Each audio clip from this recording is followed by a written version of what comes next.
Сәлеметсіңдер ме, балалар? Қалдарың қалай? Здравствуйте, ребята. Как ваши дела?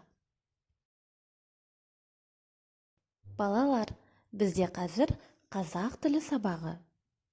Ребята, это урок казахского языка. Қане балақай, жаңа сабақпен таныспас бұрын өткен сабақты қайталап алайық. Суретке қарап, сұраққа жауап бер. Сенде не бар? Дұрыс айтасың, кітап бар. Сенде тағы не бар? Жарайсың, балақай, өшіргіш бар. Балақай, бүгін біз сенімен сөмке туралы сөйлесеміз. Сабағымыздың тақырыбы «Сөмкеде не бар?» Тема сегодняшнего урока «Что есть в сумке?»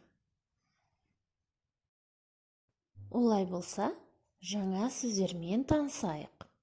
Тыңда, қайтала.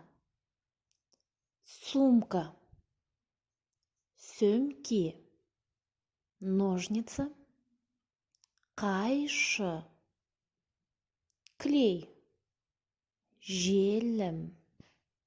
Жарайсың, балақай.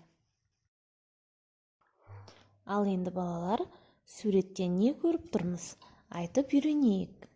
Тыңда, қайтала. Ребята, слушаем и повторяем. Сөмке. Сөмкеде не бар екен? Өшіргіш, сызғыш, желім, қайшы, қарындаш, қалам, дәптер, кітап. Жарайсыңдар, балалар. Ал енді өздерің бір рет айтып көріңдерші, сөмкеде не бар?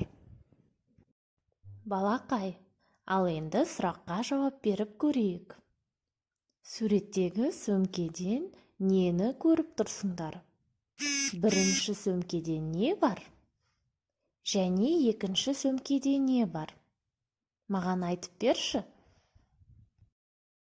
Балақай, ал енді өзің сөмкенің суретін салып, бояп көрші.